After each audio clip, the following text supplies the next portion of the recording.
अंबेडकर पाक सेवा समिति द्वारा भारत के संविधान निर्माता बाबा साहेब डॉक्टर भीमराव अंबेडकर का 133वां जन्म दिवस समारोह बिंदुखत्ता के अंबेडकर भवन में आयोजित किया गया।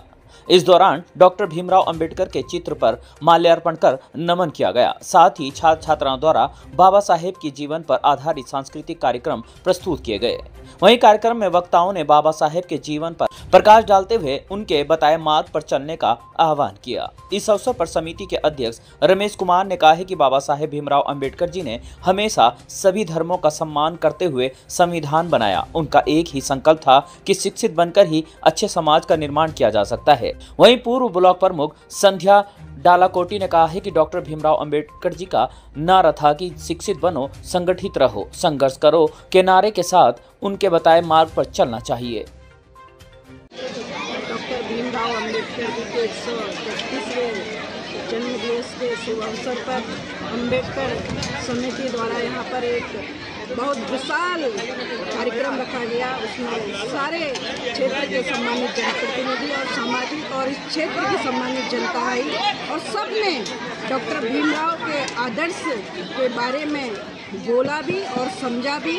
और यहाँ पर इस क्षेत्र के बच्चों द्वारा यहाँ पर एक सुंदर प्रस्तुतियाँ दिखाई जा रही हैं, किस संघर्ष से डॉक्टर भीमराव अंबेडकर ने पढ़ाई करी थी और उन्होंने किस तरह से इस देश का संविधान लिखा।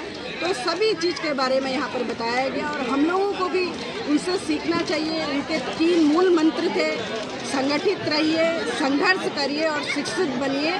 तो उसी रूपरेखा में हम लोग समाज में काम करेंगे और इस क्षेत्र को आगे बढ़ाएंगे और डॉक्टर भीमराव अंबेडकर जी की हमेशा जय जयकार करेंगे। मूल विचार है कि शिक्षित बनो, संगठित रहो और संघर्ष करो। तो हमने यहाँ पर बच्चों को यहाँ पर मंच में बाबा साहब से संबंधित जितने भी बाबा साहब के विचारों को से ओतप्रोत कार्यक्रम करवाए और हमारे जो यहाँ पर बुद्धिजीवी आए उन्हें बाबा साहब पर विचार रखे। और हमने आगे यहाँ पर ये तय किया है कि बाबा साहब ने कहा था कि शिक्षित बनो, तो शिक्षित बनाने के लिए यहाँ पर हम एक लाइब्रेरी बनाना चाह रहे हैं। और सारे जितने भी यहाँ पर हमारे मेहमानगण आए थे हमने उनसे अनुरोध किया कि वो इसके लिए हमारा सहयोग करें और जो हमारे समाज के बच्चे जो पढ़ लिख नहीं पा रहे उनको सही दिशा में लाएं और उनको शिक्षित करने का प्रयास करें। जो समाज में जो निचले तबके से लोग आते हैं वो अगर आगे बढ़ते हैं और वो अच्छे पदों पर पहुँचते हैं, IAS बनते हैं, PCS बनते हैं,